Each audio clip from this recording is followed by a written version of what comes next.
दूसर लड़का रहित ना तो लड़का वाला के यहाँ जा करके सब कुछ बता दी कि इनके बड़की बेटी के फलना बीमारी बा। दिव्या के अगर जरा भी तकलीफ हुई तो घर में आके और प्रभाकर! 1 मिनट कमला बाबू, लड़का वाला सांझ के ही आए के चाहता हन। ये तो बहुत अच्छा बात बा। बाकी उनसे जरूर पूछ ली कि लड़का का माई आवत बिया कि नहीं। तोहार भाई जौन आज हमार बेटा के संग कइले बा उहे यदि हम तोहरा साथ करल शुरू कर दी तब। हालांकि हमार मांग कुछ नहीं है, हम लोग भरल पुरल है, लेकिन अगर आप लोग कुछ दे दे हैं तो फिर कोई के कहे का कुछ मौका ही ना मिली।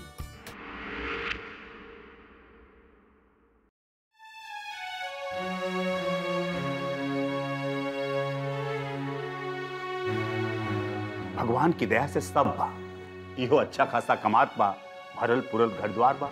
हाँ, 3 तल्ला मकान हो और वो भी आरा शहर के बीचों बीच। 3 तल्ला मकान का मतलब तो आप लोग समझते हो खब।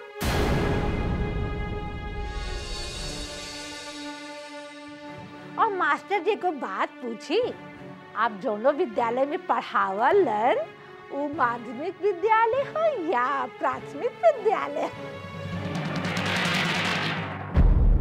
प्राथमिक विद्यालय।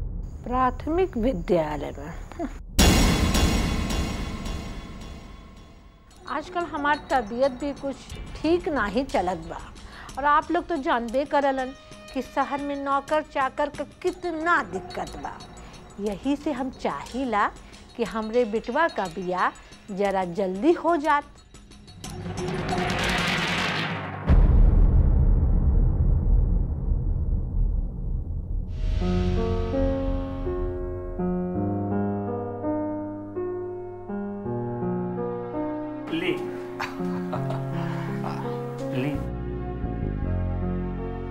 ना ना, हमें तो रहेदा, पता नहीं कैसे बनल हुई। अब घरे चलब तब ही कुछ खाई। आप लोग लड़की के तनी जल्दी बुला देती जाता, ये देखा देखी के रस्म पूरा हो जाए। हम लोग लड़की के बुलाई, आप लोग देखब, 10 गो सवाल पूछब, तबले बहुत देर हो जाई। और ऐसे भी आप लोगन के सूरज ढले से पहले घर पहुंचे के बा ना। अरे ये का बोला ताड़ू, ये लोग लड़की बिना देखे कैसे चाहिए? पूजा के बुलावा। प्रभाकर, बहू से पूजा के लिए खातिर बोला। 1 मिनट प्रभाकर, इनकरा बारे में हमनी के अभी तो पता चलल। अब अपन बड़का बेटा से, दामाद जी से पूछे के भी पड़ी ना। सबसे विचार विमर्श करके सबकी सहमति से फिर लड़की भी दिखा दिया जाए। और आप लोग कहब तो लड़की के लिया के आरा चलाई हम लोग।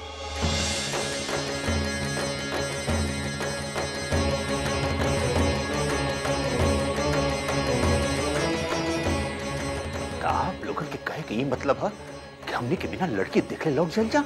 अरे नहीं। अरे हाँ, सही समझता है लोग। ये तो हमने के सरासर अपमान बा। चला आकाश। आकाश के बाबूजी, आपका बेटा बहुत अच्छा बा। भगवान करे एकरे जैसन लड़का सबके मिले। बाकी संबंध बनावे खातिर और भी बहुत कुछ देखे के पड़ला। हम आपके बरगलावल नहीं की चाहत, ना ही हम लोग पैसा से प्रभावित होवे वाला लोग बानी, और ना ही हमके लागता कि एगो मामूली मास्टर के बेटी आपके शहर के 3 तल्ला मकान में आप लोग के संग रह के खुश रह पाई।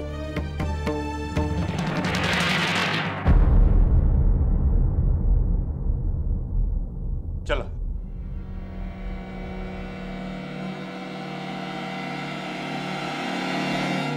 मास्टर साहब, बुरा मत मानो, लेकिन जहां औरत के चलेला वो जो हमेशा विनाश होकेला। वो इतना बोल के चल गई और उन्हें चुपचाप खड़ा समझ रही। माफ करो, ओकर कुछ बात जायज होखेला। हम जब जब ओकर नहीं सुन ले पछतौले हैं। ठीक बा, तो हम चलत हले। नमस्ते।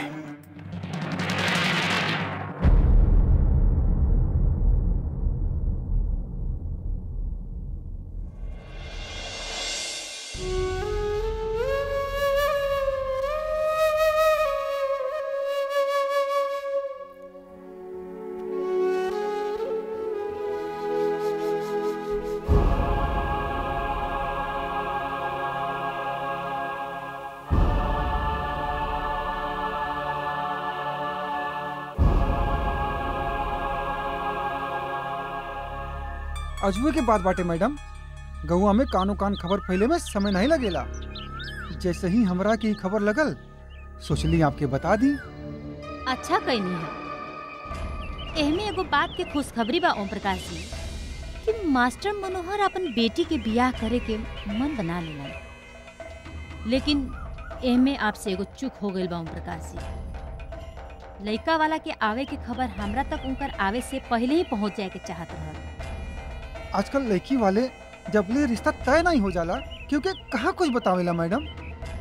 उ तो भगवान के शुक्र बा कि रिश्ता ना तय भइल। अब हमरा एहमे देर नइखे करे के ओम प्रकाश जी। पूजा के हमरा हर हाल में अपन बहू बनावे के बा, नहीं तो हमार सगरो इरादा पे पानी फिर जाई।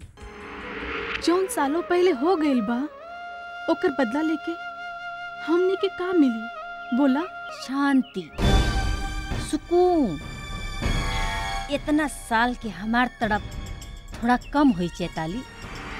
सजनवा बहरी हो गईले हो।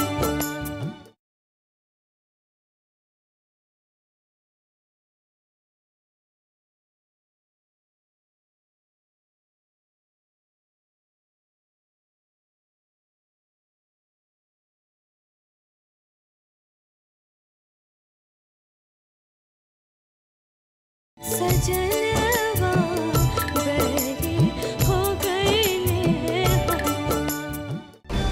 पूजा के हमरा हर हाल में अपन बहू बनावे के बा, नहीं तो हमार सगरो इरादा पे पानी फिर जाए। आपके इरादा पे हम कुछ समझली नहीं। आपके अपन काम करे के पैसा मिलत ना ओम प्रकाश जी। रउआ आम खाए से मतलब रखी, गुठली गिने के कोशिश मत करी, नहीं तो आम भी अपच कर जाए। जी मैडम, चलो तानी।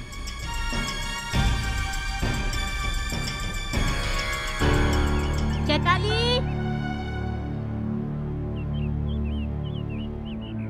चैताली।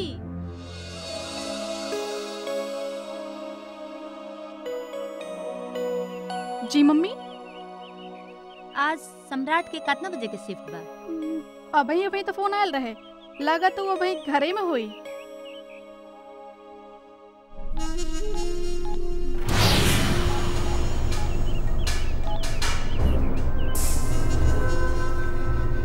हेलो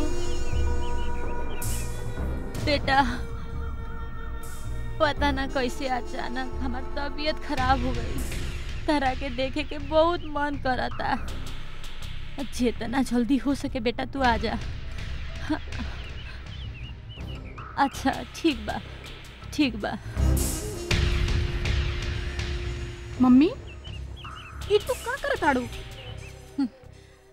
हमार बीमारी के ही बात सुन के वो जल्दी आई ना चेताली। और ई त अच्छा ना लगी ना कि बियाह तय हो गई होखे और दुल्हे के ना पता चले।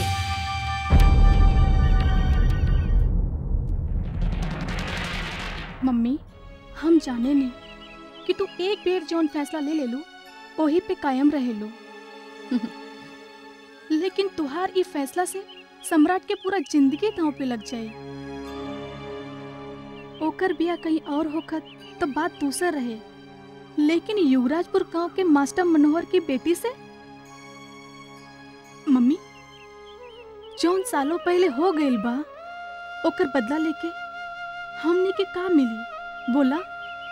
शांति, सुकून।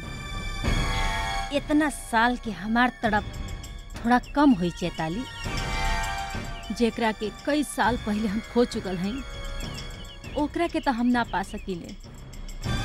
लेकिन जेकरा वजह से हम खोले हैं ओकर जिंदगी में दर्द भूलल अब हमार जिंदगी के मकसद बा।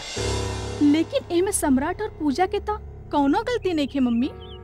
वो दोनों की जिंदगी काहे बर्बाद कइल जाए? हमार बेटी इतना समझदार और संवेदनशील बिया, जान के खुशी भई। लेकिन सम्राट और तारा में बहुत फर्क बा चेताली। ओकरा के हम बचपन से एक तरीका से पल्ले पोसले बानी कि हमार हर बात में ओकर सर हाँ में ही हिली। तारा तरह बस ना करी, समझ लू। जा अपन कार पति की तो सेवा कर। मम्मी कहनी नु जा। और सुनो, ए फैसला में तू अगर हमार साथ दे सकत तारू तो ठीक बा, नहीं तो अपन मुंह बंद रखी है। ए मामला में हम केहू के मुंह से कुछ भी सुनल पसंद ना करब।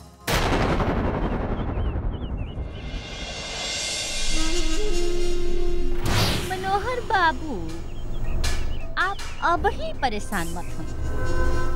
आपकी परेशानी तो आपके बिटिया के बियाह के बाद शुरू हुई।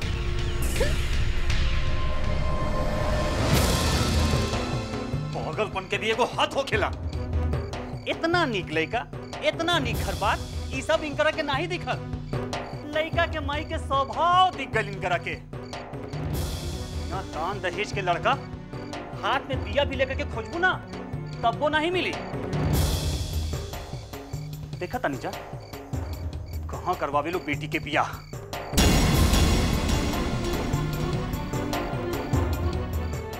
आकाश के बाबूजी ठीक कह के गइल, जौन घर में औरत के चलेला वो घर के विनाश तय बा।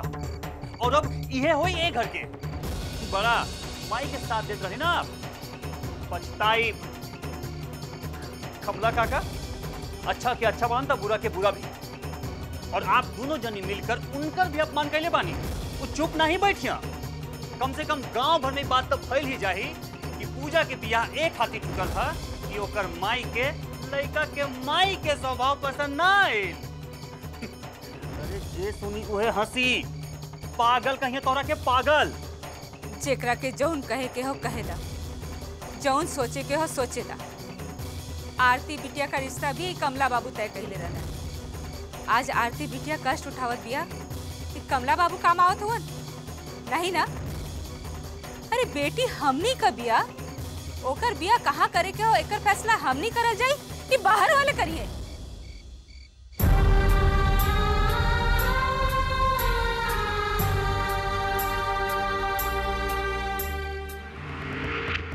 बाबूजी के रिटायरमेंट वाला पैसा, ई पुश्तैनी मकान और जौन कुछ भी थोड़ बहुत खेत जमीन बचल बा, सब पे हमार और सिर्फ हमार हक बा। सजनवा बहरी हो गईले हो।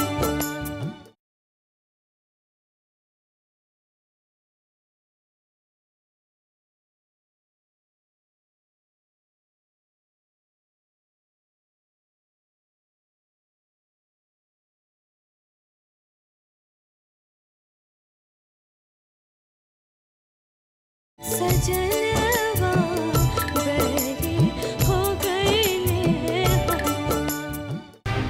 अरे बेटी हमनी का बिया, ओकर बिया कहाँ करे के हो एकर फैसला हमनी करल जाई कि बाहर वाले करिए।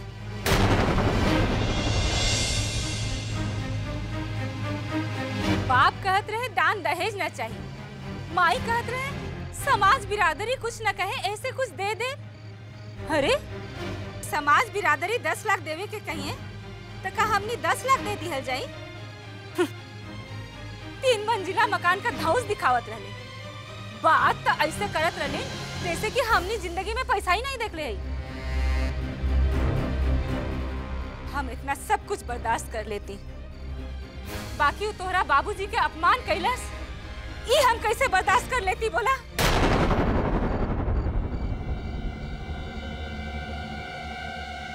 प्राथमिक विद्यालय का मास्टर होए का मतलब ई तो नहीं भैल कि हमनी उनके खेत का मुरई हो गईली। देखला नहीं कैसे कहत रहा, हम बियाह जल्दी करे के चाहिला, काहे से कि हमार तबीयत आजकल ठीक नहीं रहत। और आप तो जानते हैं शहर में नौकर नौकरानी का कितना दिक्कत बा। जैसे ओकरा के बहू नहीं नौकरानी चाहत रहल। हमार बेटी केहू के घरे का नौकरानी ना बनी। हाँ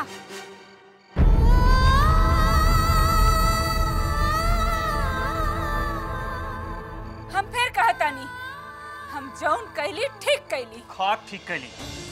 ई तरह छोट छोट बात की इज्जत पे लेत रहू ना तो जवान बेटी के बुआ के लेखा जिंदगी पर घर में बैठा के रखे के पड़ी।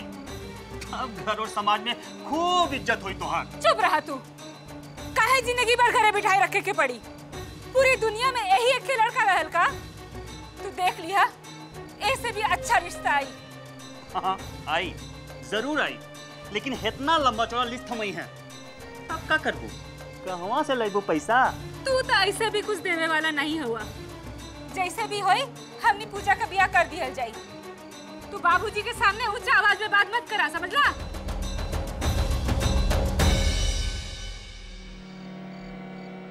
हम एक बात दोनों जनी के साफ साफ कर दिया चाहता नहीं।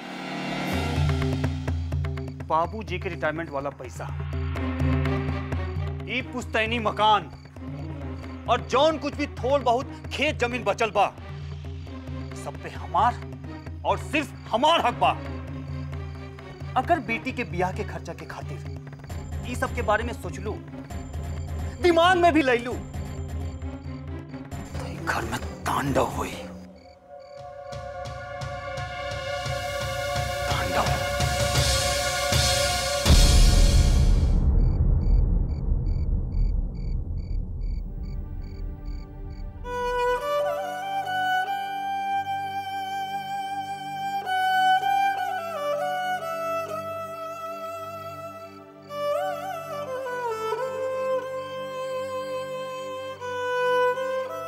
बेटा बा ही से एकरा के कुछ नहीं कहली। बाहर वाला अगर केहू भी आपके कुछ बोले तो